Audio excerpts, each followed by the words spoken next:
Okay, everybody, welcome to our video lecture for states of consciousness. This is a really good lecture. I'm glad that we're able to do it together just because this particular lecture is kind of talking about a topic that is a little bit more vague, right? Outside of the psychology context, we talk about consciousness to mean a lot of things. But in psychology, we think about consciousness as our awareness of ourselves and our environment, right? And that's going to vary throughout the day. So we shift through different states of consciousness, whether we're awake, alert, right, to states. Also, there are times where we're like asleep or dreaming, okay? There can also be situations where we can have an altered state of consciousness where the information that's coming in through our sensory systems, right, like we learned about last week, is altered in that perceptive process by some maybe outside influence. Okay, so in this lecture, we're going to talk about sleep. We're going to understand the biological basis of sleep. We're going to talk a little bit more about different types of altered states of consciousness and what that might be like in psychology. So let's go ahead and we'll start with introduction to sleep. Okay, sleep is an incredibly important and vital part of our lives. We cannot survive without sleep. But oftentimes we actually overlook what's happening during sleep and the importance of sleep to our health and our overall mental well-being. So we're going to talk about the nature of sleep.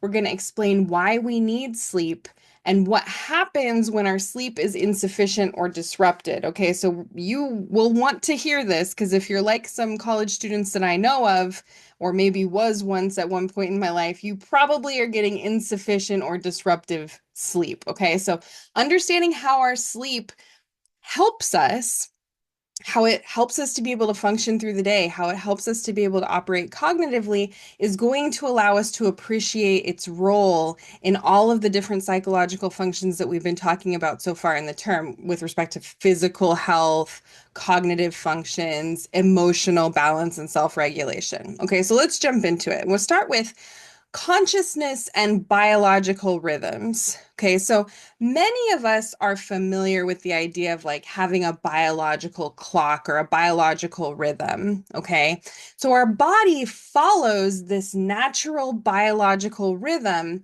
and that's going to impact our physical and our mental states. Okay, so the major one that we follow is called the sleep-wake cycle, and it follows what's called a circadian rhythm. Okay, so you probably have heard that term before, circadian rhythm, as it relates to sleep and when typically we want to sort of fall asleep and when we feel naturally we want to wake up. And sometimes people feel like, well, that has to do with the sunlight outside, or it has to do with when I have to work, or it's just my personality. But our circadian rhythms are actually regulated by internal processes. Okay, so it's actually our brain that's going to be causing us to feel a certain way with respect to our sleep-wake cycle. But there are influences that can happen, like light coming in from your window, or the types of habits that you tend to take with respect to your sleep hygiene that are going to impact your internal circadian rhythm process. So let's look at what that biological clock actually looks like. Okay. Now let's wind back the clock and remember way back when we did our biopsychology unit, right? We talked about that pineal gland, right, towards the rear of the midbrain, that little tiny gland. And we talked about how that gland regulates what particular neurotransmitter. We talked about it in depth. Think about it. Melatonin. That's right. So the pineal gland regulates our melatonin production. Okay, that's because we have this very small part of our brain right in that midbrain behind the pituitary gland called the suprachiasmatic nucleus. Okay, cool name, right? We refer to it as the SCN, the suprachiasmatic nucleus. And the suprachiasmatic nucleus is very sensitive to light signals. Okay, so remember how our eyes receive light Our eyes can receive light even when our eyelids are closed, right? Because our eyelids are kind of translucent a little bit. Like some of the light can filter through them. And if light can filter through, then it can go through, right? Our pupil, covered by our cornea, can go through the pupil into the back where the of the retina, right? And then that can transmit information into our brain by activating those light sensitive cells at the back of the eye, right? So when the light comes into our eye, activates those light sensitive cells there, it sends that information all the way back to our um, occipital lobe, right, where the primary visual cortex is, but it's routed through what part of our brain did we talk about as being that main relay center? That's the hypothalamus, right? So the hypothalamus, that main relay center, we're moving that information from our light sensitive cells through the optic nerve back to the occipital lobe by way of the hypothalamus, okay? And when the hypothalamus is activated from that light, it wakes up the pineal gland. Okay. And it says it wakes up that suprachiasmatic nucleus, which sends those signals to the pineal gland. Okay. And that releases melatonin to promote sleep, or it restricts melatonin to allow us to come back to alertness. Okay. So this natural clock that was evolved over time keeps those bodily functions in sync to these environmental cues. All right. That's what makes maintaining a sleep schedule a little bit easier if we were just in a totally natural environment. Unfortunately, we're modern human beings. We don't live in a totally purely natural environment. And so, because of that, we end up with several different types of sleep disruptions. Okay, so what types of sleep disruptions do we encounter in the modern world? Okay, well, jet lag is one of them. We never in history of human beings before very, very recently could you travel thousands and thousands of miles within a few hours. But now we can do that, and our bodies are not equipped to understand what is happening to us. Okay, so we travel from one time zone to another time zone, and that's going to cause a mismatch between our internal circadian cycle and the environment. We're feeling tired, but those light signals are coming into our eyes and activating that suprachiasmatic area of the brain. Okay, and that's causing us to believe we should be tired or we should be awake, and we get confused and we feel a little uncomfortable. Okay. Another thing that happens a lot just in modern life is rotating shift work. Okay. You might have a job where one day you have to wake up early and open the store, and then another day you have to stay up late and close the store. Okay. My husband is a nurse, you guys know, and he used to work at a hospital and the night shift, but he could never get the same days every single week. He was working sometimes, Monday, Tuesday, Wednesday, and then other times he was working Wednesday, Thursday, Friday. And when you're working the night shift and you have to transfer your time over from being up at night to being up in the day so you can have a regular life on your days off, that creates huge problems with your natural rhythms, and that can cause you to have really disruptive sleep and not ever feel very rested. And I can tell you from experience that when you live like that for a long time, you develop this thing called a sleep debt. So when you have this chronic, long-term, insufficient or disrupted sleep process, then you're going to end up with this long-term problematic debt. Your brain doesn't just go, oh, well, it's fine. We didn't get enough sleep, move on. If you don't get enough sleep, you actually owe that sleep to your brain. Your brain's going to be like, okay, we'll catch up on sleep later. If you constantly push that off and push it off and push it off, you never are able to make up that sleep, then you're going to feel fatigue constantly. It's going to affect your overall alertness. It's going to affect your mood, and it's actually going to have long-term impacts on your health and wellness, which leads me to think about here are some of the consequences of insufficient sleep. A lot of times we don't take it very seriously. Okay. We think, I'm a little tired. Maybe I'm a little grumpy, you know, so what? It's part of being an adult, it's part of being a student, going to school, right? On the contrary, insufficient sleep is a major health risk. We should consider it to be on par with some of the other like risky, unhealthy behaviors like, you know, smoking cigarettes or things like that. It's very, very bad for your body. It affects nearly every single system in your body. Okay. So starting at the top, it impacts immune function. Okay. You're going to have more vulnerability to illness because your immune system can't work when you don't get enough sleep. Okay, it increases your irritability. It causes cognitive impairments. These are things that we've all experienced, right? We're drowsy and we're not really thinking. We make more mistakes. Sometimes we have impaired moral judgment. We don't act the way that we normally would act. We kind of act out of character because we are a little sleepy. And by a little sleepy, I mean experiencing insufficient sleep. Um, you can actually have hallucinations because of insufficient sleep. This happened to me when I was a graduate student. I was sitting here at this desk and I was doing work, and one of my hands was sort of sitting on the desk while I was reading over a paper on my computer. And out of the corner of my eye, I was 100% sure I saw a large bug go like shoo, right over my hand. And I was so sure I saw it that I grabbed my hand up like this and I was looking for the bug. And of course, there wasn't any bug. It was me hallucinating from not getting enough sleep because of my really rigorous grad school schedule. So it was at that point that I was like, I need to go take a nap. Like I am hurting myself. I'm hurting my brain by not getting enough sleep, right?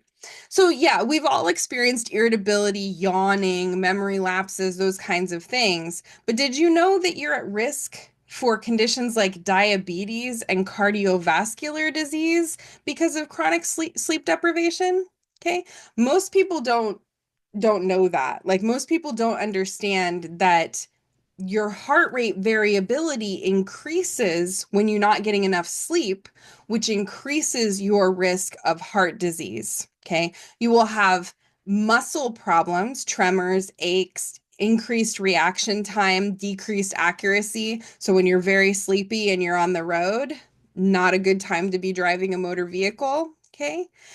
You have increased risk of obesity. There can be growth suppression, especially with people whose growth plates are not yet fully, sealed and completed. So if you're a younger person, you're still growing, it can impair your growth. Okay. So overall, insufficient sleep has incredibly, incredibly serious side effects. So we should all be getting a lot more sleep than we are getting. Okay. So I want us to watch this quick video to kind of go over some of those things in a little bit more detail.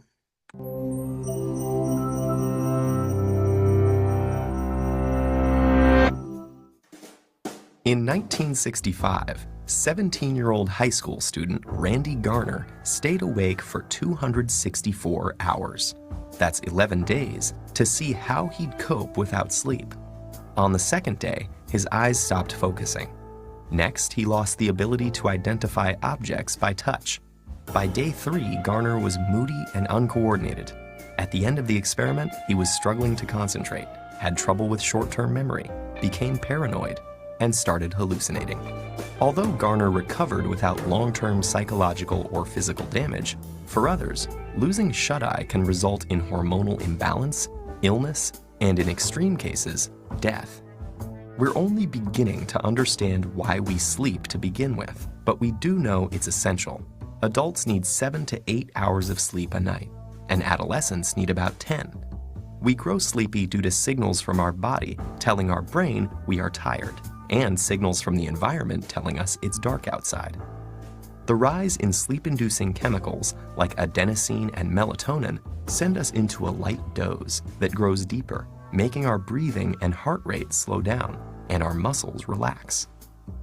This non-REM sleep is when DNA is repaired and our bodies replenish themselves for the day ahead.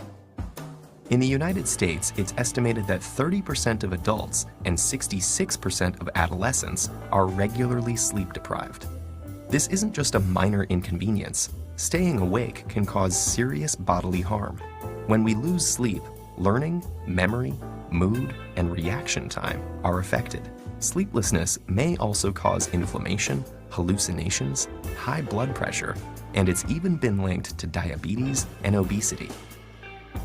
In 2014, a devoted soccer fan died after staying awake for 48 hours to watch the World Cup. While his untimely death was due to a stroke, studies show that chronically sleeping fewer than 6 hours a night increases stroke risk by 4.5 times compared to those getting a consistent 7 to 8 hours of shut-eye. For a handful of people on the planet who carry a rare inherited genetic mutation, sleeplessness is a daily reality. This condition, known as fatal familial insomnia, places the body in a nightmarish state of wakefulness, forbidding it from entering the sanctuary of sleep. Within months or years, this progressively worsening condition leads to dementia and death. How can sleep deprivation cause such immense suffering? Scientists think the answer lies with the accumulation of waste products in the brain. During our waking hours, our cells are busy using up our day's energy sources, which get broken down into various byproducts, including adenosine. As adenosine builds up, it increases the urge to sleep, also known as sleep pressure. In fact, caffeine works by blocking adenosine's receptor pathways. Other waste products also build up in the brain, and if they're not cleared away, they collectively overload the brain and are thought to lead to the many negative symptoms of sleep deprivation. So, what's happening in our brain when we sleep to prevent this? Scientists found something called the glymphatic system, a cleanup mechanism that removes this buildup and is much more active when we're asleep. It works by using cerebrospinal fluid to flush away toxic byproducts that accumulate between cells. Lymphatic vessels, which serve as pathways for immune cells, have recently been discovered in the brain, and they may also play a role in clearing out the brain's daily waste products. While scientists continue exploring the restorative mechanisms behind sleep, we can be sure that slipping into slumber is a necessity if we want to maintain our health and our sanity.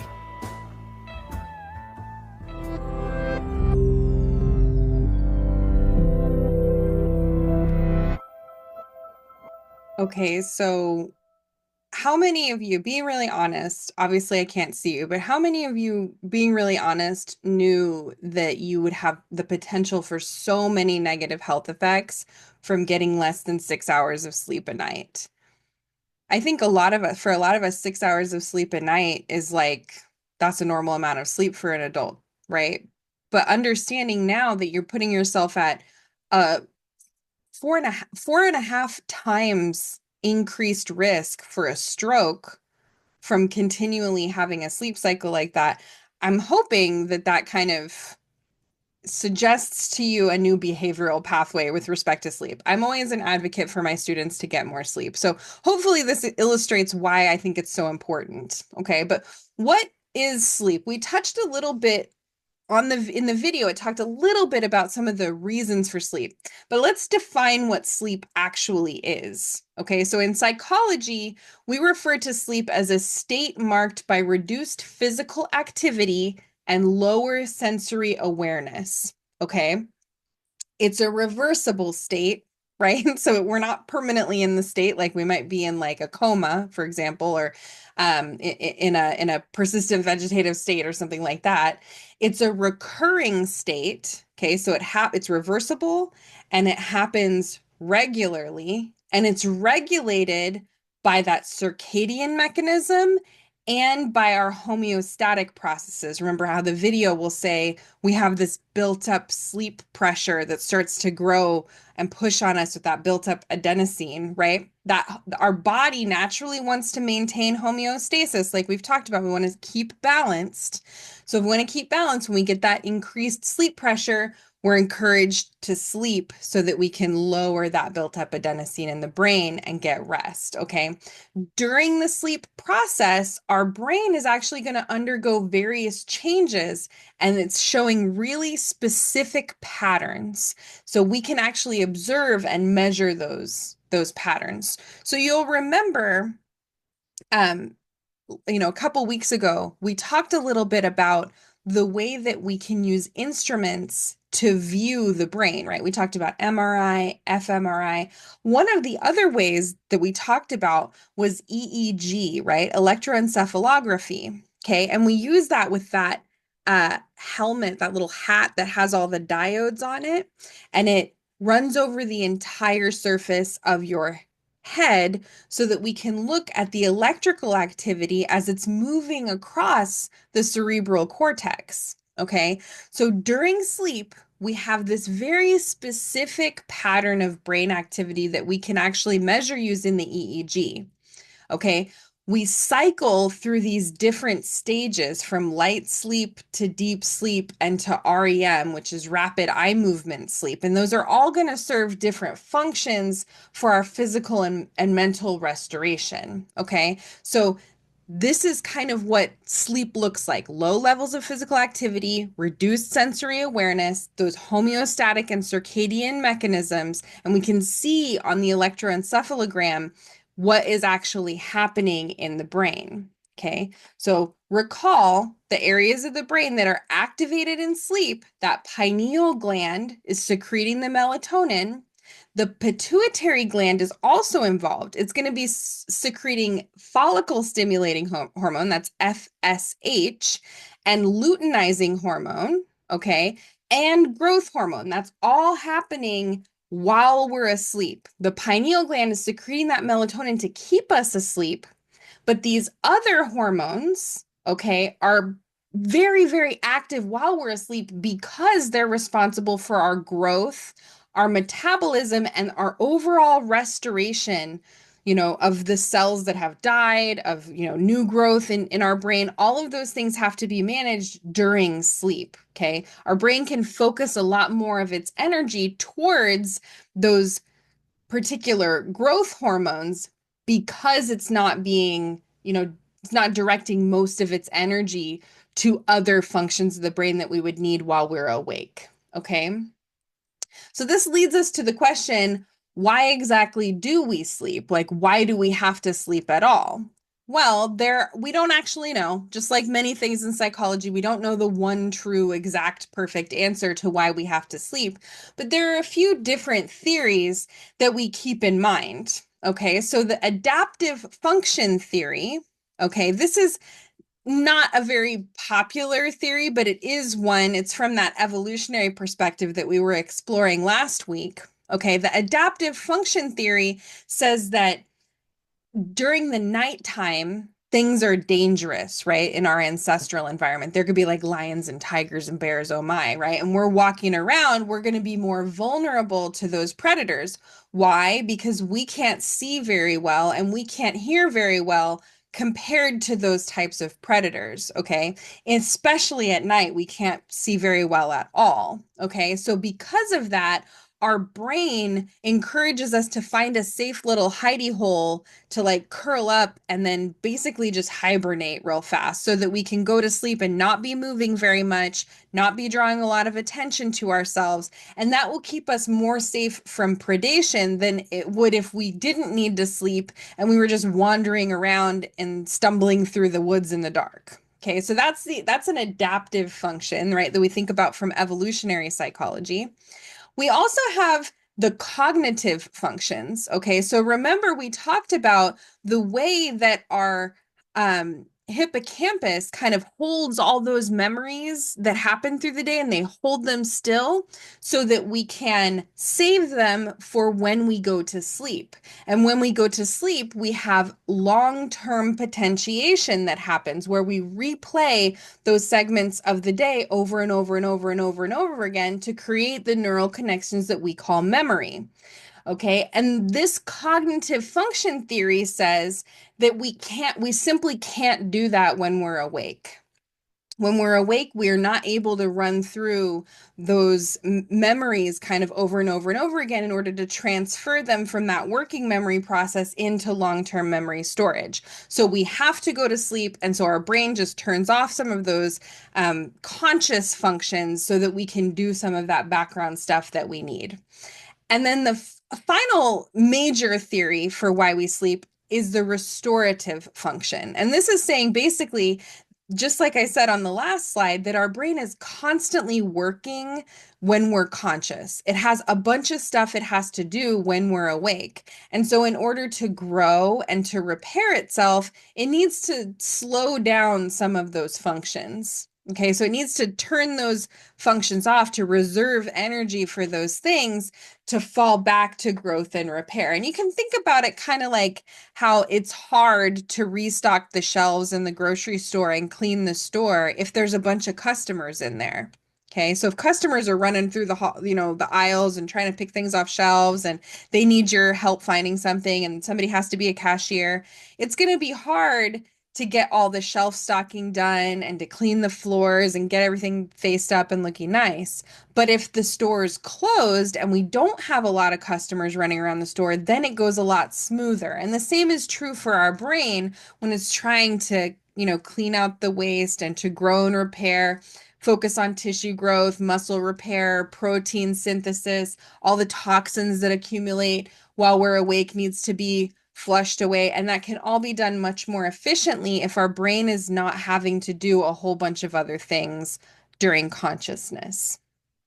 Okay, so we touched a little bit on the different stages of sleep, right, that we can see using the EEG. And I talked about REM, rapid eye movement sleep, okay, and the other types of sleep, light sleep and deep sleep, which we would call non-REM or NREM sleep, so non-rapid eye movement sleep, okay? So rapid eye movement sleep, as you might have guessed, is characterized by our eyes moving around rapidly under our eyelids. And during that time, we can look at the brain waves on the EEG and see that our brain waves during REM sleep look a lot like they do when we're actually awake. And that's when we're dreaming. We have vivid dreams where, many of us have experienced a dream, at least one that we can remember in our lives, if not, many, many dreams that we've experienced in our lives where it feels like it's real. And so our brain is kind of responding to that internal dream stimuli as if we were awake. So we see brain waves similar to that. But during NREM sleep, the brain activity slows way down. Okay. And that's when we get that repair and regeneration process. So we actually cycle through these rapid eye movement and non-rapid eye movement cycles through the night many times, multiple times. Okay, because each of those cycles is going to serve a purpose for that restorative process and maybe even just for our physical and mental well-being, to experience that dreaming stage and then those non-dreaming stages. So here's a visual that will give you kind of an idea of what those sleep stages will actually look like. Okay, so we start from light sleep. Okay, so we start out light, then we actually drop into deep sleep. Okay, and deep sleep way down in that N3 zone there, very low movement in the EEG. But the cycle then will kind of pick up to REM, and you'll notice that REM sleep is that dreaming stage. Okay, and as you can see by looking at the graph, that REM stage is growing longer and longer and longer as the night progresses. So that's why typically when you wake up, if you get disturbed out of your sleep, right, you tend to experience that you're having a dream. Okay, because the dream stage gets longer and longer until you wake up. Okay, so each one of those stages is going to have a distinct effect on your brain, on your body. Okay, so we'll look at those in a little bit more detail. So this is what it looks like, the EEG recordings during sleep. In that first stage one, that's our light sleep. You drift in and out, you can be easily awakened. Okay. Stage two sleep is deeper, okay, and your heart rate actually slows down and your body temperature is going to decrease. Okay, so if you've ever experienced where you were feeling warm when you first laid down to go to sleep, but then at some point in the night, you were like groping around for the blanket because you were so cold, it's because your body temperature will start to decrease as you get into a deeper stage of sleep.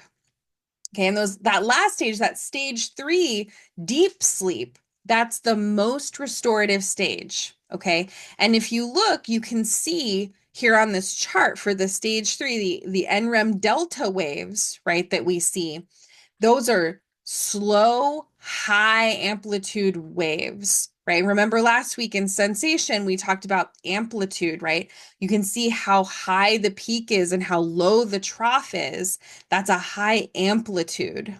Okay. So that immune process is kicking in then, and we're getting a lot of healing, a lot of growth, all of the things that we need for physical health, that's all happening in those NREM delta waves at that stage 3 sleep. Okay. You don't need to necessarily remember all of the different little names that we have for the types of waves that we see. Like you can see in stage 2, we call those theta waves, and you'll see sleep spindles and K complexes. Those of you who are pre-nursing may kind of strike up something in you, but that's not something that you need to memorize for this. It's just important when you look at these to be able to distinguish between what the stages look like, right? That stage 1 is kind of low amplitude, it's kind of low level across, and you'll look at REM sleep at the bottom and see how similar it is to that awake wave. Okay. So REM sleep and awake waves, they look very, very similar. Whereas those stage 3 ones, those are the ones that are going up and down and going crazy. Okay. I'm going to show you a video now of what REM sleep looks like, right? Because we tend to be, even though non-REM sleep is when a lot of the brain process of restoration happens, we tend to be more like interested in what's happening in REM sleep, just as a matter of course. So this is what it actually looks like when you are in REM sleep. So let's watch this very quickly.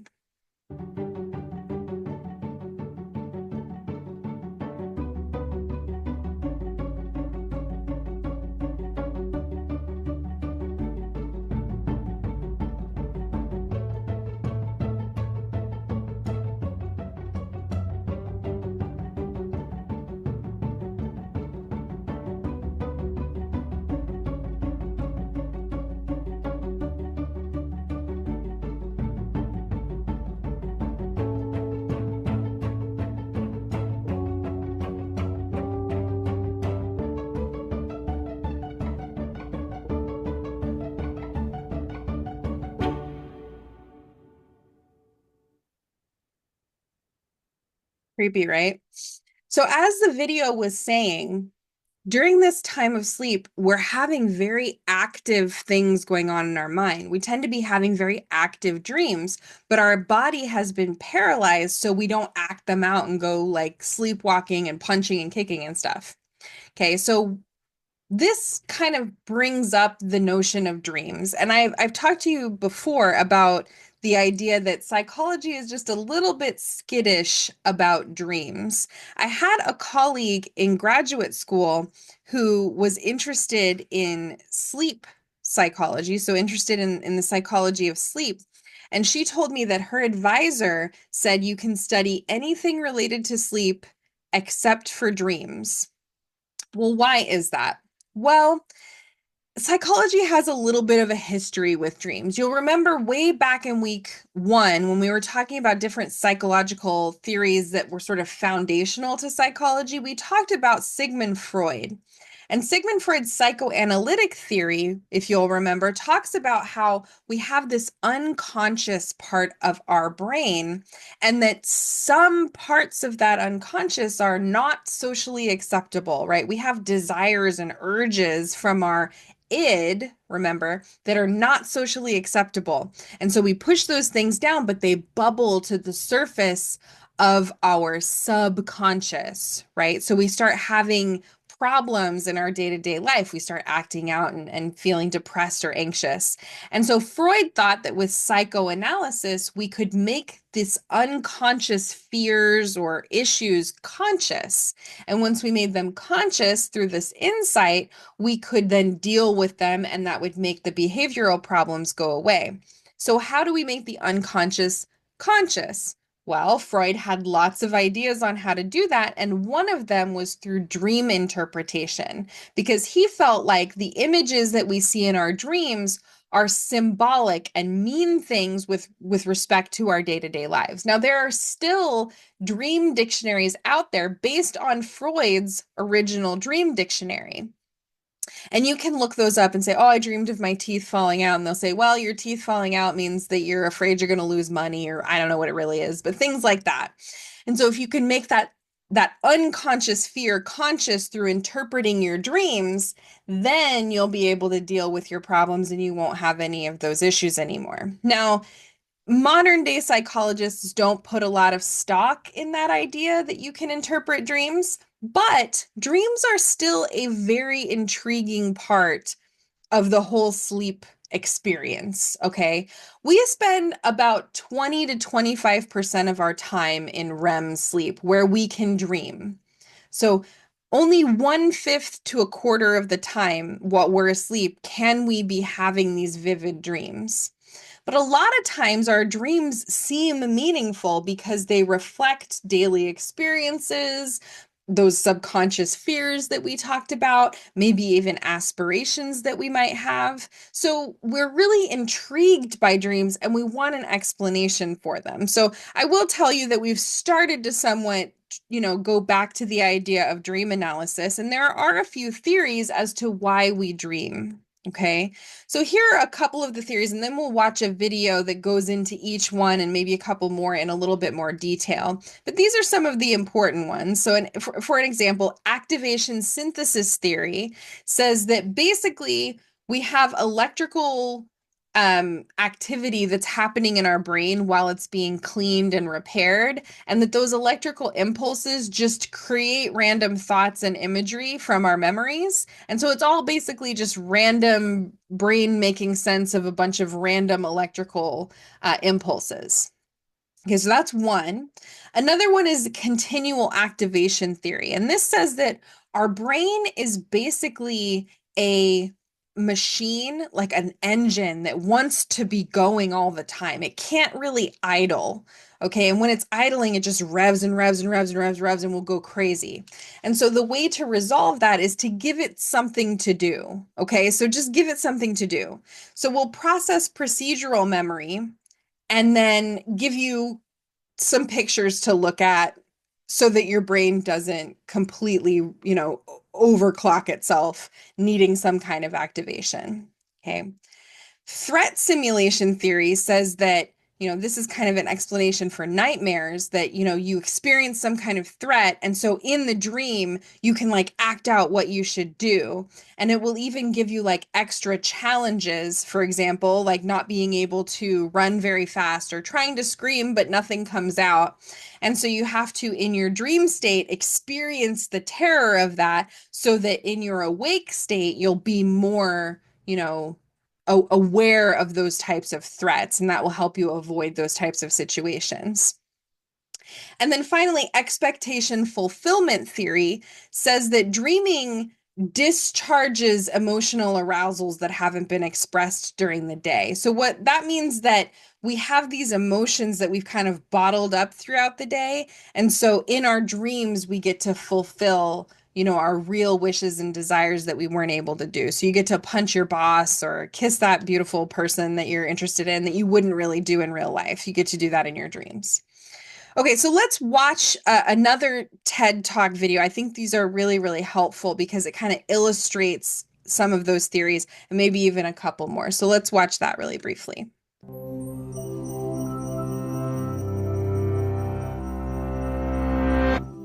In the 3rd millennium BCE, Mesopotamian kings recorded and interpreted their dreams on wax tablets.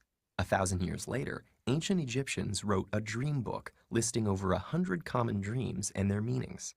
And in the years since, we haven't paused in our quest to understand why we dream.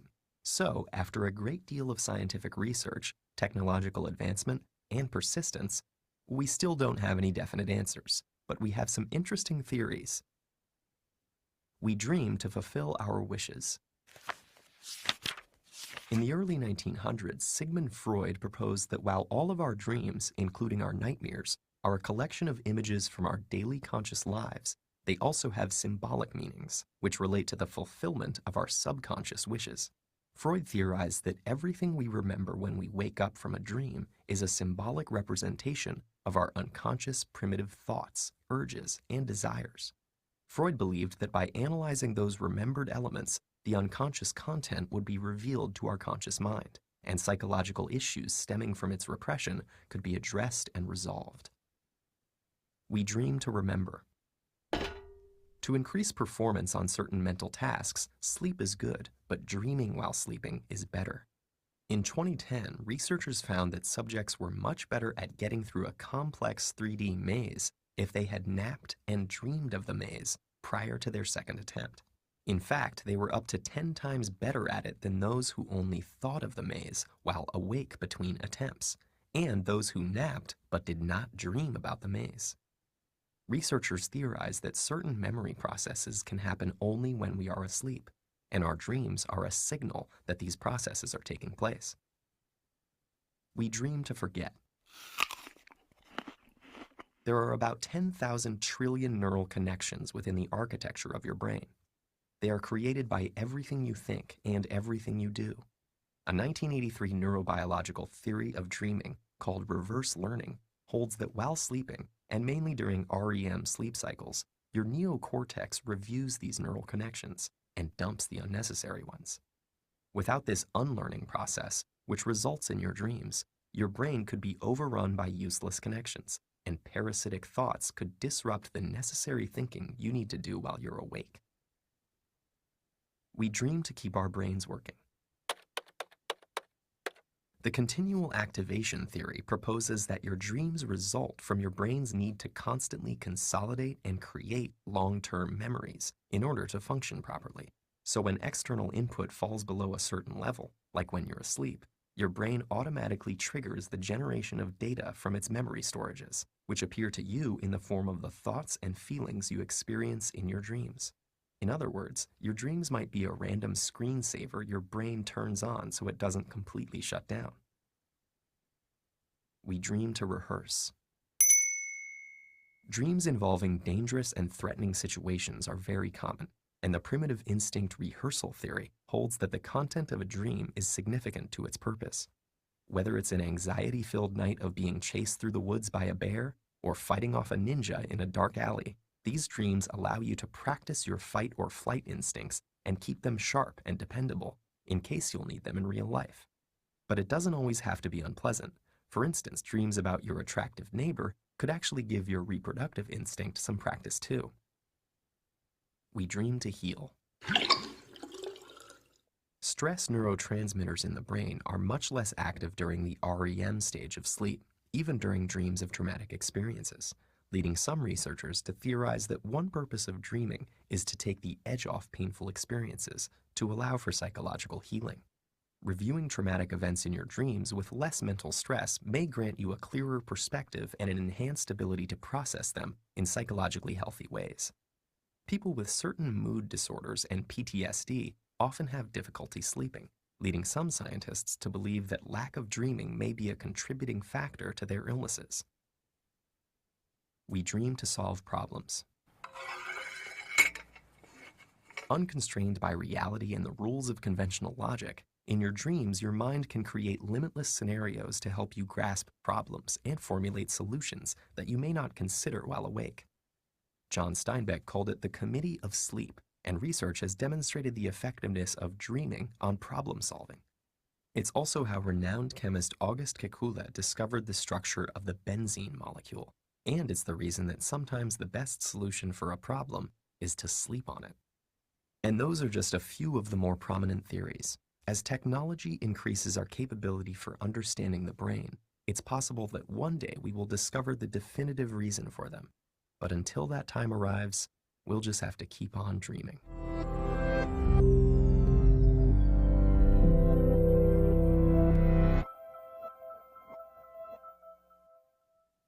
So hopefully that gave you a little bit more I think it helps to see the visuals, but just a little bit more in depth on some of those theories of sleep. So hopefully you paid attention to how each theory interprets the meaning and importance of dreaming, because that's going to give you a little bit of a broader sense of what's going on in this area of psychology. So if you're interested in it, it's definitely an open question that we're still working on.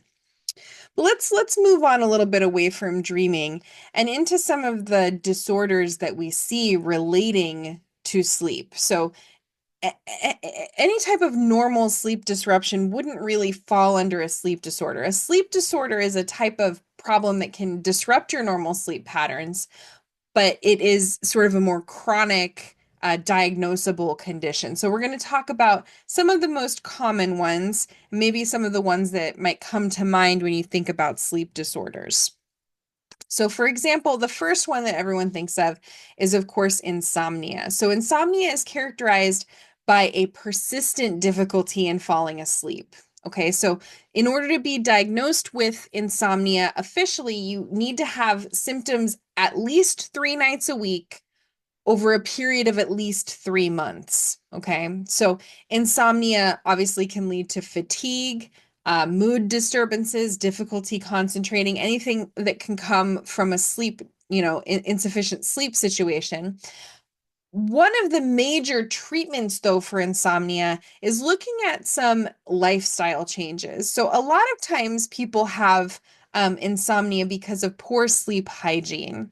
And what I mean by sleep hygiene is think to yourself, not trying to call anybody out, I can't even see you, of course, but do you go to sleep with one of these in your hand, a cell phone in your hand, and staring at it 1 inch away from your face while you're trying to fall asleep? Maybe you do, maybe you don't. Are you a type of person who is drinking a lot of caffeinated beverages throughout the day, maybe even after dinner or later in the day? Are you drinking caffeinated beverages or taking some kind of stimulating thing, like a caffeinated drink, an energy drink, or something like that? Those things tend to be related to insomnia because remember what we talked about at the very beginning. How do we know that we're sleepy? Well, light or not light is happening near our face. Okay, so if there's no light, there's no artificial lights, light's not coming in, your brain's going to go, must be time to sleep. However, if we're putting a lot of really bright artificial lights inside of our eyes, that can keep us awake and make our body later. Okay, so if you are experiencing difficulty falling asleep, then it's recommended to make some of those lifestyle changes. Like for an hour before you go to bed, you shouldn't eat. You shouldn't, because digestion can stimulate alertness. Okay, so you shouldn't eat. You shouldn't have anything caffeinated, and you shouldn't look at any screens, which can be really difficult. In fact, it's even better if you turn our artificial lights down or off and you replace them with things like candlelight or red light, because that's going to not disrupt your natural circadian rhythm from understanding that we're in a low light condition. For those of us that have to work late into the evening, I recommend a program called Flux. It's F.LUX. You can put it on your computer and tones down the brightness and blueness of the light, makes it more orange, which once the light is not that daylight color, your body can still feel tired when it needs to feel tired. Okay. If you continue to have insomnia problems, of course, you should always see a doctor. Even before trying behavioral changes, you should always see a doctor if you think you have some kind of sleep disorder. But they might recommend those lifestyle changes. They might also recommend cognitive behavioral therapy. So, cognitive behavioral therapy is an opportunity to work on negative thought patterns and unhelpful thought regulation, and also certain behavioral problems. And the therapist can help you to make better thought patterns, more helpful thought patterns, and to replace some of those negative behaviors with more positive behaviors. So you can try that and see if that might also help.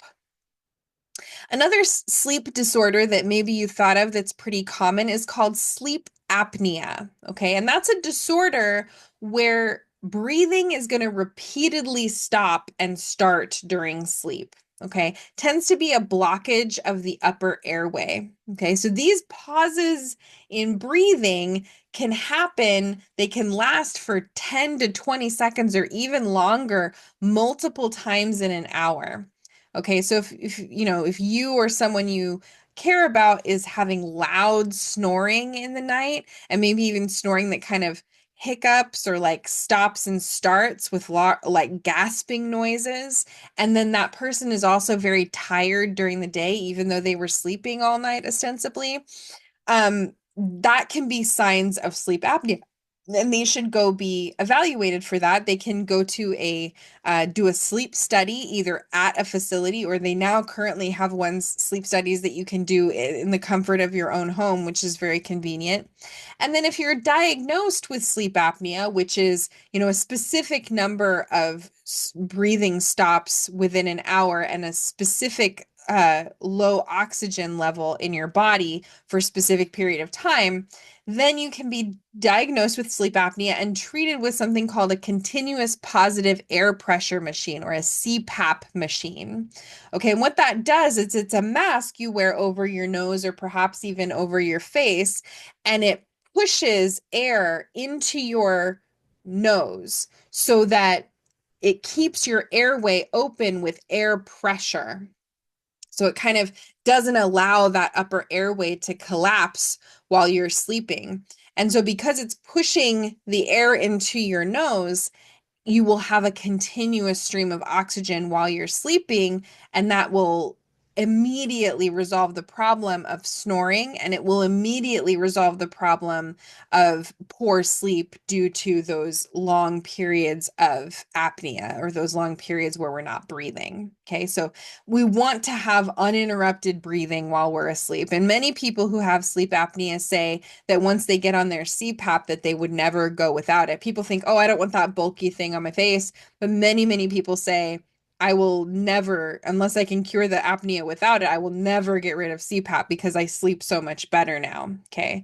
One other way to treat sleep apnea is typically with some lifestyle changes that involve losing weight. Now, it's not always people who are overweight or obese that have sleep apnea, but it's strongly correlated. So, overweight and obesity is strongly correlated with sleep apnea, and it turns out that when we lose weight, the sleep apnea can go away. So, that might be a first method for treating the condition, but CPAP should usually be included in the whole treatment plan. So while the person is losing weight, they might also be using CPAP so that they can have restful sleep while they're in the process. And then hopefully down the line, they'll be able to get rid of it.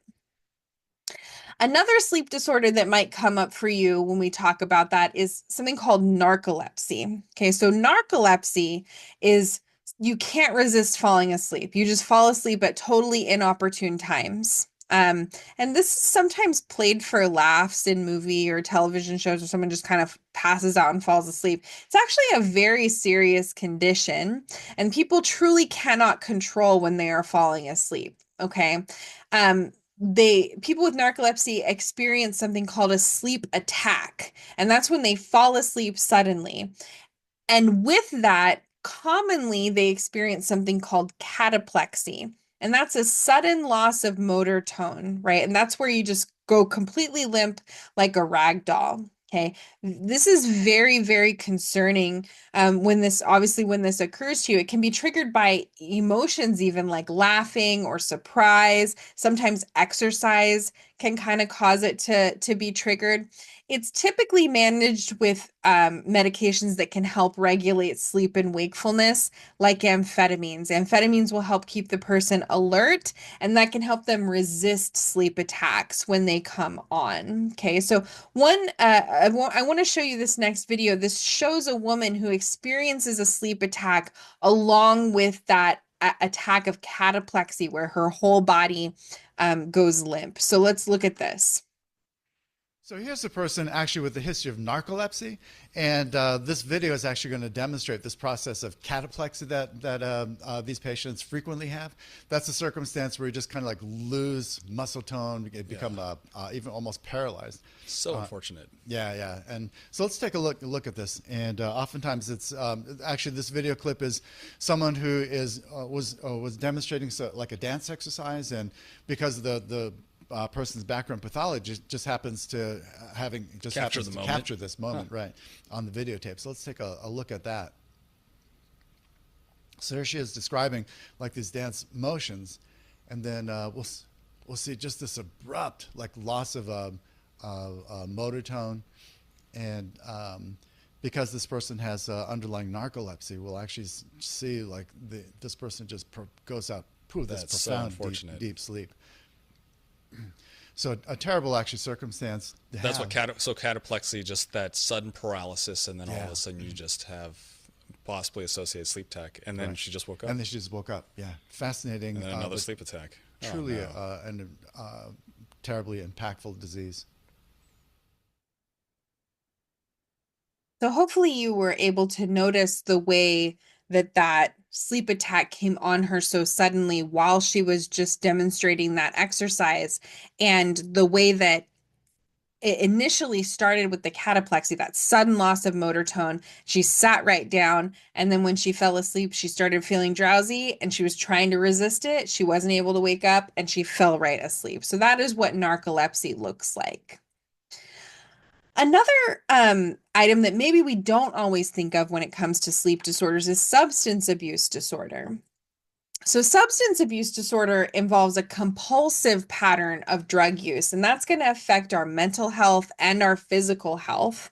And it can lead to physical dependence, which we kind of characterize physical dependence as a situation wherein if you are taken away from the drug, if cessation of use occurs, then you experience withdrawal symptoms. Okay. Psychological dependence is an emotional need for the drug. So you wouldn't experience withdrawal symptoms, but you would experience emotional problems from being separated from the drug. So physical dependence or psychological dependence both may be associated with substance use disorder and then usually occur at the same time, but can occur independently. So tolerance is another concern, and that's basically saying that a person is going to require larger and larger doses over time in order to achieve the same effect that they used to get at lower doses. Okay, so someone with substance abuse disorder is actually also going to experience changes in their sleep patterns and changes in their overall consciousness because of the way that the drugs impact the way the brain works. So let's now kind of transition away from sleep into talking a little bit more about the other side of consciousness, the way that our consciousness can be altered with substances like this. Okay, so psychoactive drugs and consciousness.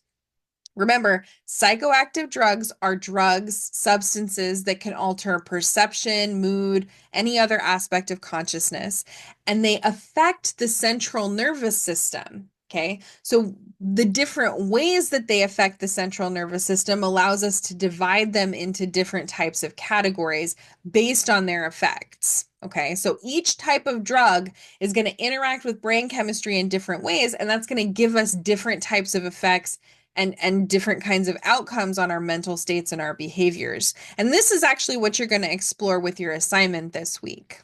Okay. So, what types of psychoactive drugs are there? Well, this Venn diagram here is able to characterize the different types of psychoactive drugs that we see and what type of effects they might have. Okay, so here you see in the yellow area, there are stimulants. Okay, stimulants increase brain activity in the central nervous system.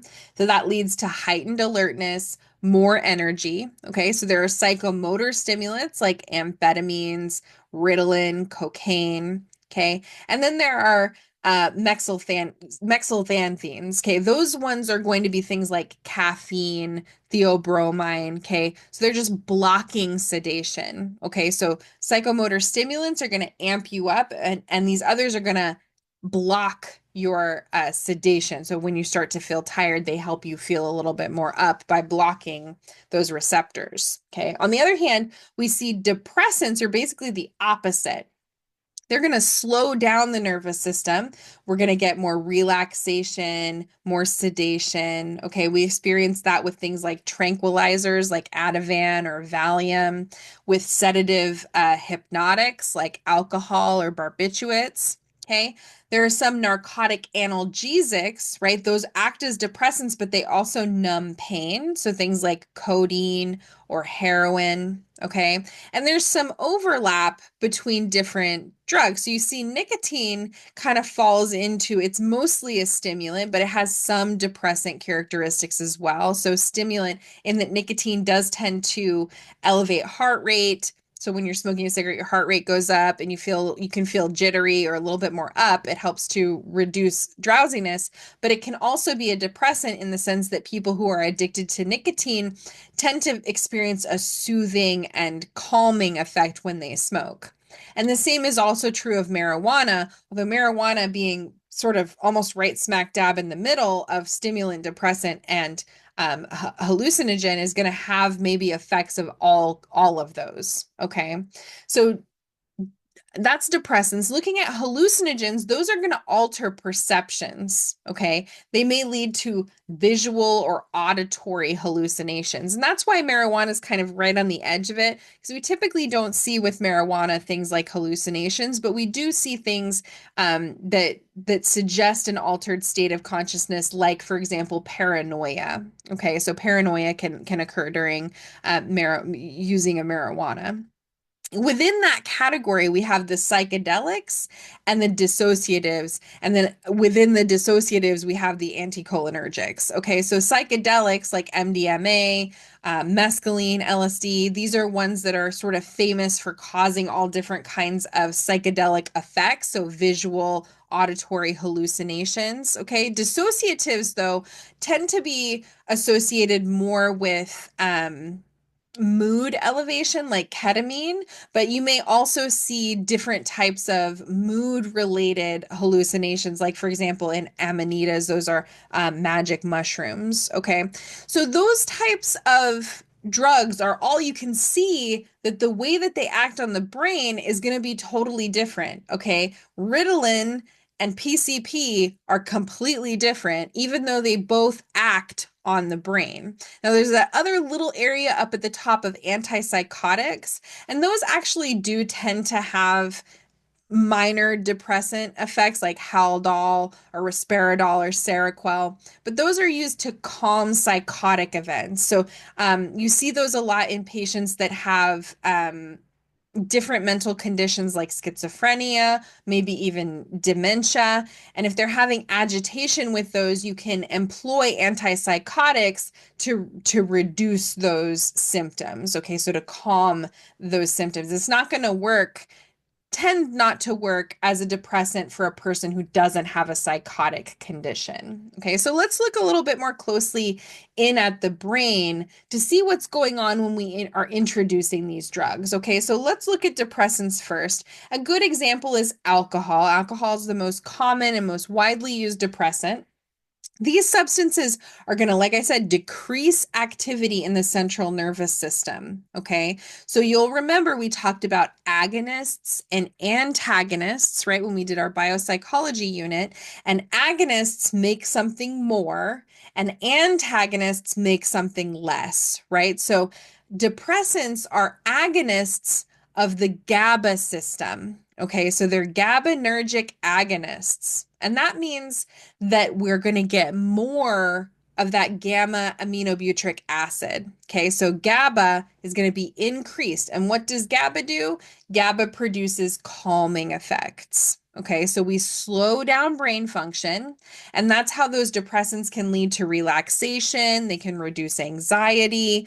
They may also, on the other hand, impair judgment, impair coordination, impair reaction time, which is why we really shouldn't be taking depressants and operating a motor vehicle.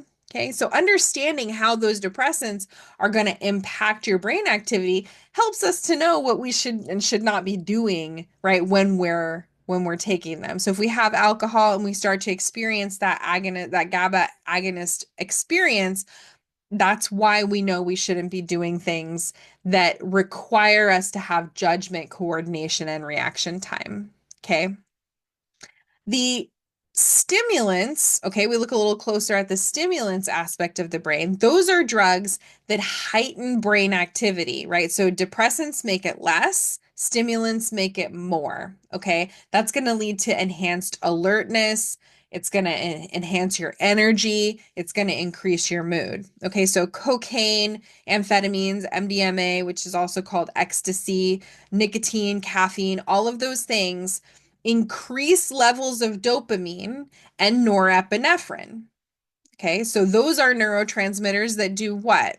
If you remember from our biopsychology unit, you remember that those two things are involved in motivation and alertness. So dopamine is the pleasure neurotransmitter, and norepinephrine is that energy, alertness neurotransmitter. And so when we have those agonists, okay, of the dopamine neurotransmitter system, agonists of the norepinephrine system, it's going to boost energy. Now, on the other hand, I mean, that might sound good. I mean, I'm not going to lie. That sounds like, hey, good mood and more energy. That sounds great.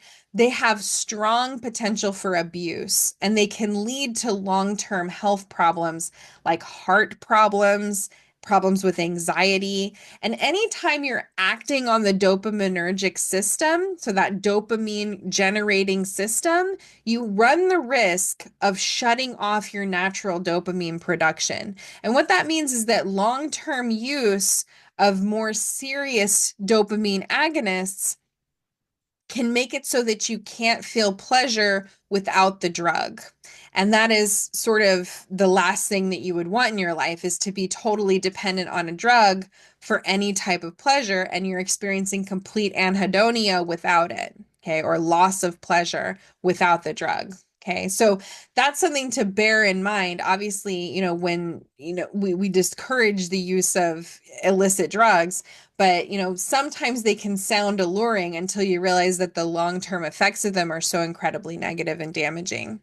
So opioids are the next one that I like to talk about. And these include drugs like heroin, but also drugs like morphine and methadone and codeine, which are all drugs that can be diagnosed, can be prescribed to you by your doctor. Okay. And so why do we take these types of drugs? Well, they naturally decrease pain. So they bind to the opioid receptors in our brain to reduce pain, but also to induce euphoria. Okay, so our body will naturally produce a small amount of opioids for pain relief. Okay, so if you are, experiencing some pain, your body will naturally respond to that, producing, small amounts of opioids. Okay, but these synthetic opioids, they're very highly concentrated. They have an extremely high potential for abuse and addiction. So, opioid addiction is a public health crisis. You might have heard of the opioid epidemic in this country, and particularly right now, like we talked about the other week when we talked about Narcan, fentanyl abuse is fentanyl is an opioid, and that abuse is so incredibly deadly and dangerous because it has such a high impact on our brain chemistry and such an extremely high risk of overdose. Okay, so opioids and the fact that they were being prescribed en masse by doctors, that was what was creating such a massive issue in our country, and still is, because of the way that it's so addictive. Okay, so doctors and medicine in general is trying now to move towards different methods for pain control that don't involve exposing people to this drug that has extremely high potential for abuse. Okay. So the next one would be hallucinogens. Okay, so these are, as I said, like marijuana. That doesn't mean that marijuana is going to make you see things. It just means that it can cause a hallucinatory state where you are experiencing things that may not be true, like feeling paranoid, for example. Psilocybins, we call those shrooms or mushrooms. There's a psilocybin center on State Street right now where they're trying to experiment with use of psilocybin for therapeutic purposes. There's also things like peyote or LSD. These are going to cause really, really significant alterations in our sensory and perceptual experiences. Our perception, our mood, our thoughts are going to be massively impacted by these drugs. They lead to these visual and auditory hallucinations, and they can actually impact the serotonin levels in the brain, which is why some researchers think that things like psilocybin mushrooms might be appropriate for treating certain types of depressive disorders or chronic post-traumatic stress disorders. They might offer some insights into the way our consciousness works because they impact different types of neurotransmitters and because they introduce these sort of synesthetic states where we can sort of hear colors and taste sounds and things like that. But they also do carry risks. Just like anything you put in your body, it's going to carry risks. So it's particularly the potential for psychological distress. So this is colloquially known as the bad trip. You can have a bad experience with it, and you can also experience impaired judgment because you're not seeing the world as it really is. You're seeing it in this really impaired way. And so it's there are risks to any type of drug that we take in, and because you're experiencing the world through an altered state of consciousness, there is a risk for impaired judgment in acting out behaviors related to that. Okay, so thinking again, okay, about altered states, not all altered states are based on things like drugs. Okay, it's not all drug-induced altered states. There are other ways that we can alter our experience of the world. Okay. And a couple examples of that might be things like hypnosis or meditation. Okay. So some people suggest that these states give us sort of therapeutic benefits, that they promote relaxation or they increase calm or lead to insights that you wouldn't get in any other way. So let's talk a little bit about ways that we can alter our state of consciousness without ingesting substances that sort of hijack our central nervous system. So let's start with hypnosis. Hypnosis is considered to be a state of focused attention. Okay. Often that's going to be accompanied by an extremely deep sense of relaxation.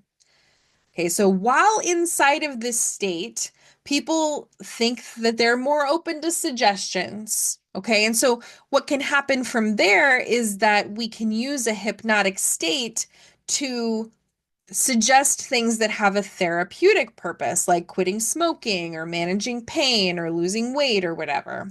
And there's lots of different theories about how it works. There's been plenty of research that shows that people are indeed more susceptible to these behavioral changes whenever there is a hypnotic state induced. Okay, so there's a couple of theories as to how it might work. One of them suggests that there is sort of a split consciousness that you can actually dissociate from your normal state of consciousness into this dissociated state where you're really open to suggestion. And that in that dissociated state, we can sort of update your firmware and then just like plug you all back in and set you off going with the new software. Okay, so that's the dissociation view.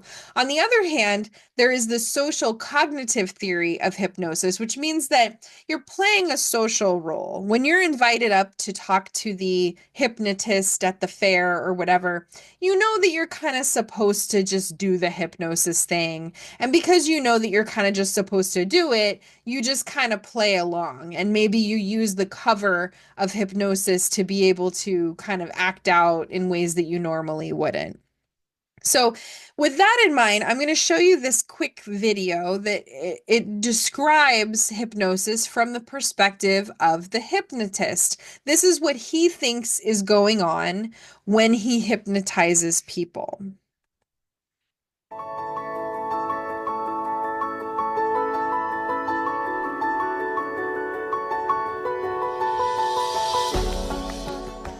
Hi, my name is Ben, and I travel around the world with a show called Hypno Magic. It's a show that mixes two enormous passions of mine, hypnosis and magic. And I'd like to begin the talk with a wonderfully embarrassing video of myself from when I was 5 years old, walking around the house trying to hypnotize people.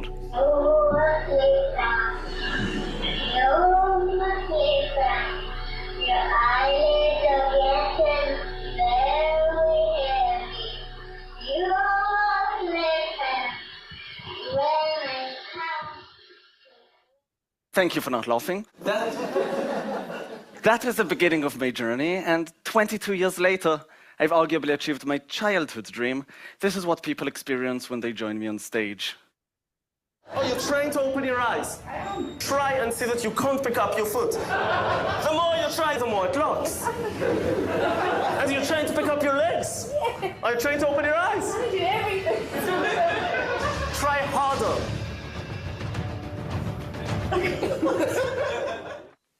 You seem completely petrified.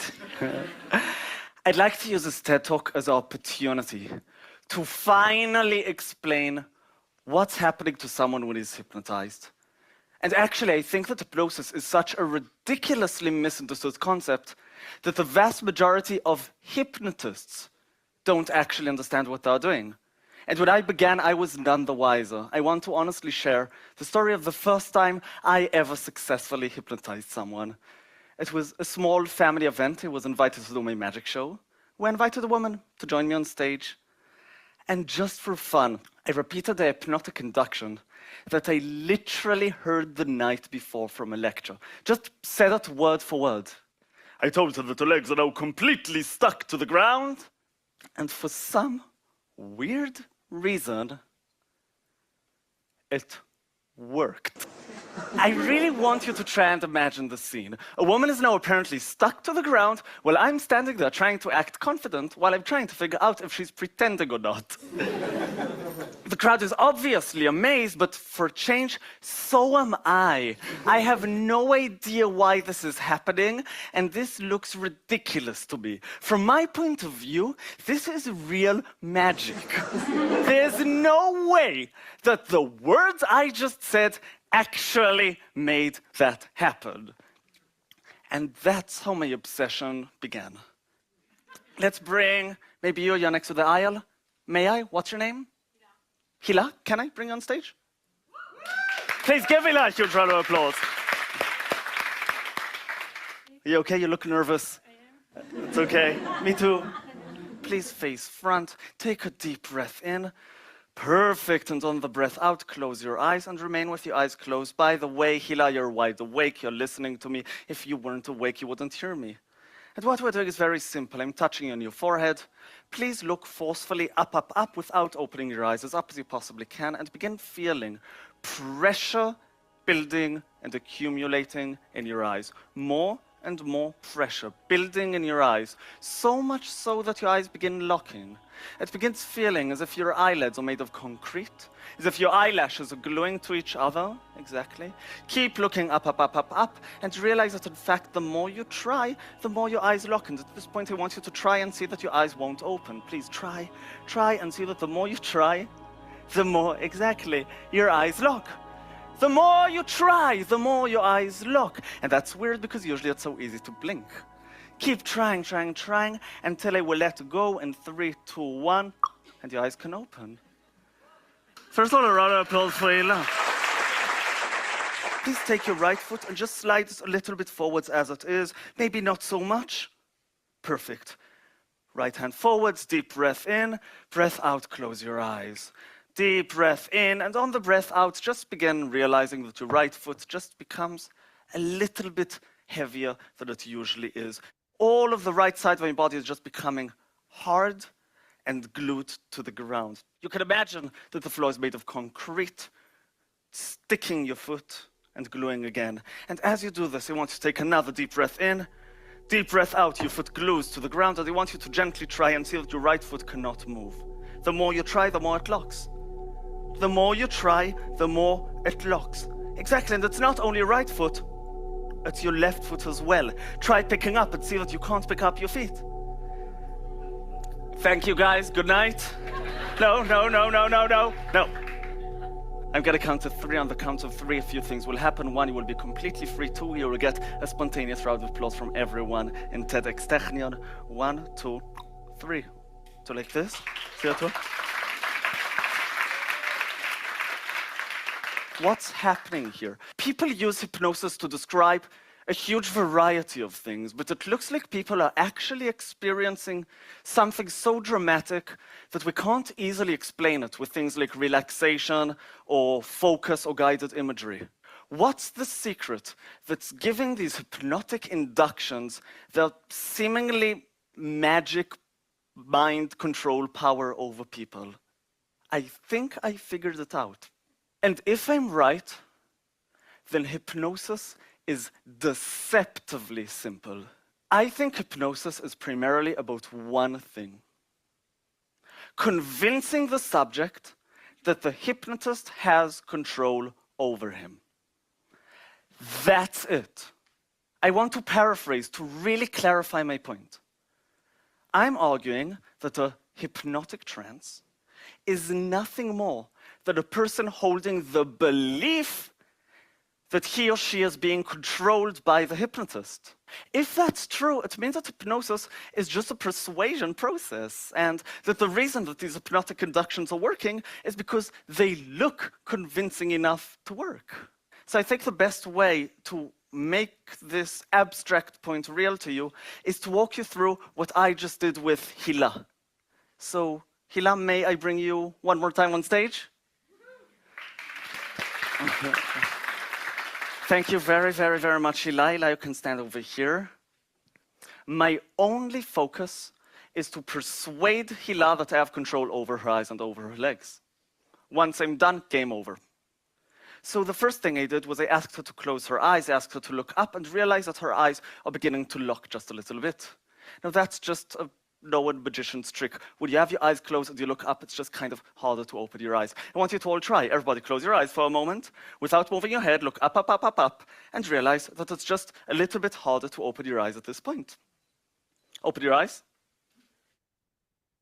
The interesting point is when Hila thinks to herself, I can't open my eyes because of Ben. The words he said made this happen. From that point on, it doesn't matter if she looks forwards or anything. She believes that her eyes need to remain shut. And with the legs, I also did some subtle magician trickery just as a convincer. But again, the interesting thing is making her believe. I asked Hila to stand with her feet shoulder width apart. Perfect. And slide your right foot like that, a little bit forwards. Now, we all know how to walk. We know that in order to lift your leg, you have to shift your weight to the other foot so that you can lift that one. I asked Hila to take a deep breath in and out. That kind of looks relevant, but what I really did was I put her weight on her right foot here. Kind of hard to pick it up. Especially when I have my hand on her back, not letting her lean back. Now, you feel that I'm blocking you, so what I did so that you won't feel it again, it's a subtle little magician trick, it's not the point of the matter, is I slowly slid my hand up your back. Doesn't that feel as if I'm letting you lean back? Try leaning back now. And doesn't that feel as if I let you? And then Hila's like, I tried picking up my leg just like I always do, and I didn't manage. It must be Ben. And when I see the moment of belief, I've been looking at her face throughout the process. You can put your hand down. Just looks weird. I've been looking at her face throughout the process, and the moment I see her going, I can't do it, that's when I can lean her on the other leg, let go, and her feet are going to remain stuck to the ground. So again, another huge, huge round of applause for Hila. Thank you very much. This simple idea can explain everything that hypnotists are doing. If I want to convince you that I have control over you, I might choose to talk in weird speech patterns, or wear a suit, or hang diplomas all over my walls, or make you breathe irregularly, or claim that your eyes are getting tired because of the words that I'm saying, and not because you've been staring at a pendulum. Growing up, I thought that hypnosis must be one of two things. Either it's nothing. Everyone are pretending this is a mass delusion not worth looking into. Or This is some complicated version of mind control that stage hypnotists and psychiatrists somehow figured out. Now I think it's none of the above. I think that everything anyone has ever experienced under hypnosis, whether on stage or in hypnotherapy, whether he's acted more courageously than he usually does, or quit smoking in an instant, or even dealt with difficult traumas or memories from the past, he really just did it to himself. There's no big secret. People are just exploiting the belief that they're being controlled by someone or something else to give themselves the legitimacy to do what they already wanted to do and be who they already wanted to be. Thank you very much.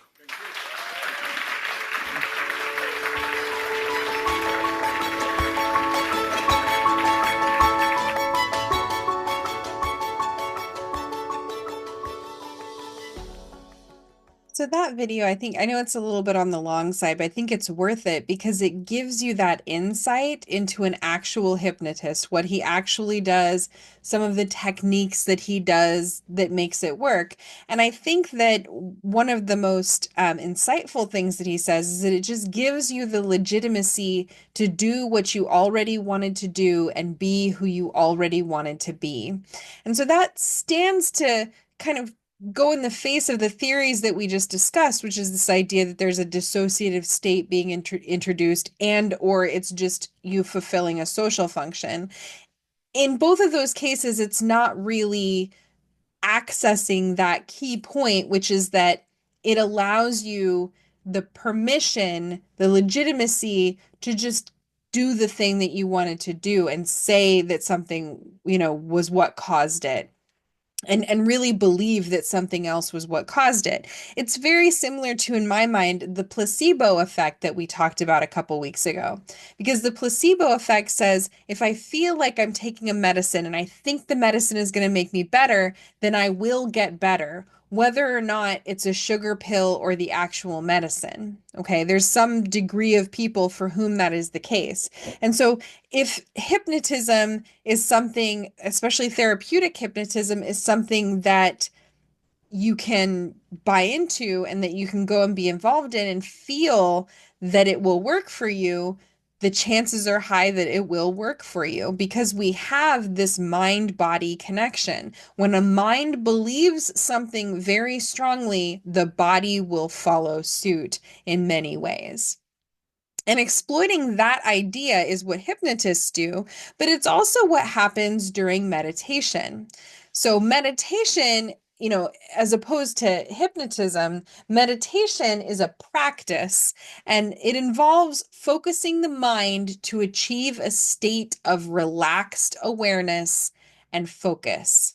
Okay, so it can help reduce stress, it can improve concentration, it can enhance emotional well-being. The research has been very clear that meditative states are extremely beneficial for your brain and for your body. And it doesn't have to be meditation in the same way that we tend to think about it, sort of sitting cross-legged on a pillow and going om or something like that.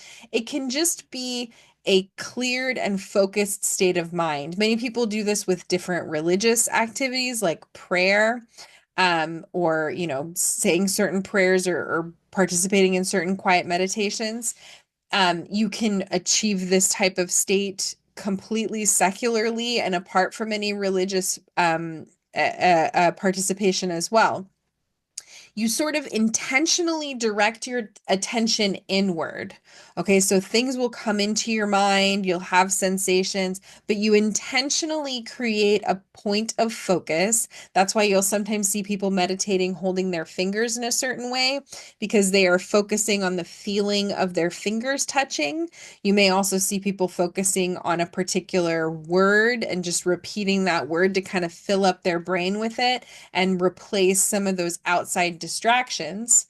And so intentionally directing that focus to one point and removing all other distractions, we've found in research leads to some profound mental and emotional benefits. Okay, so we start to see mindfulness meditation, transcendental meditation, guided relaxation.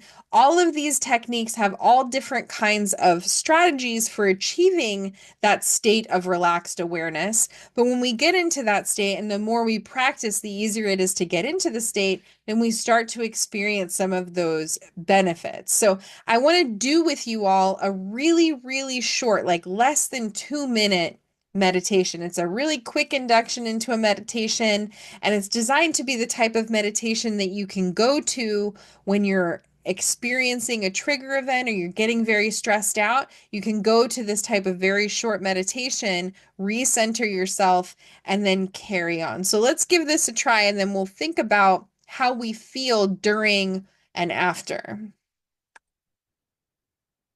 So sitting comfortably, just taking a big deep breath in through the nose, out through the mouth. As you breathe in, noticing how the body expands.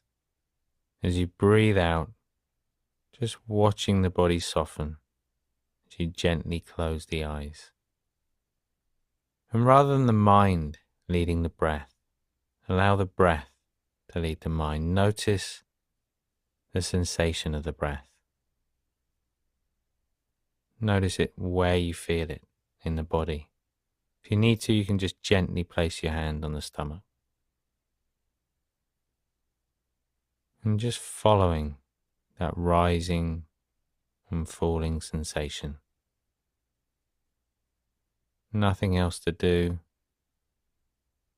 Allowing thoughts to come and go. And when you're ready, just gently opening the eyes again.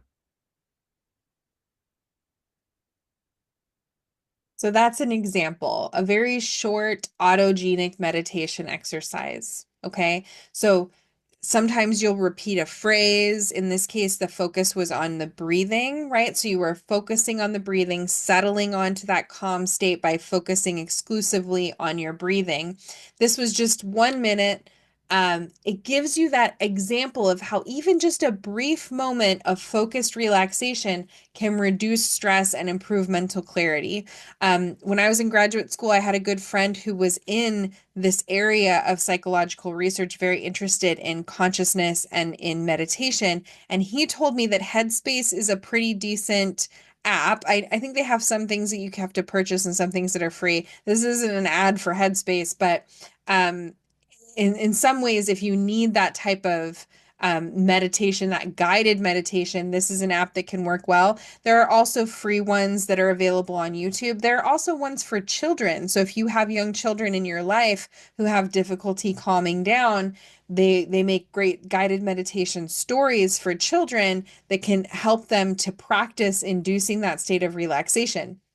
And the more we practice, the younger we do it, the better we are going to be at reducing our stress, intentionally relaxing, and that's going to improve our mental clarity. So hopefully that was helpful for you. I hope that it was at least an interesting experience and you might want to explore more. You can check that out elsewhere. Okay, so that is the end of the lecture. So I want to make sure to go over the things that we talked about today. We talked about what is consciousness, what are circadian rhythms, what are disruptions in biological rhythms, including sleep debt. We know about the areas of the brain, the different hormone secretions involved in sleep. We know a few of the different theories that explain why we have to sleep at all. We talked about the different stages of sleep, REM sleep, non-REM sleep, so rapid eye movement and non-rapid eye movement sleep, about 1, 2, and 3 stages.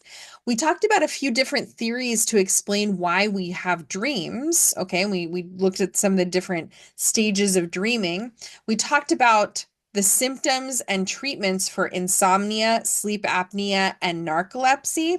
We talked about how substance use disorders are diagnosed. We looked at a few different types of psychotropic drugs like depressants, stimulants, opioids, hallucinogens. We talked about how they work, how they impact the brain and the body, how they're similar in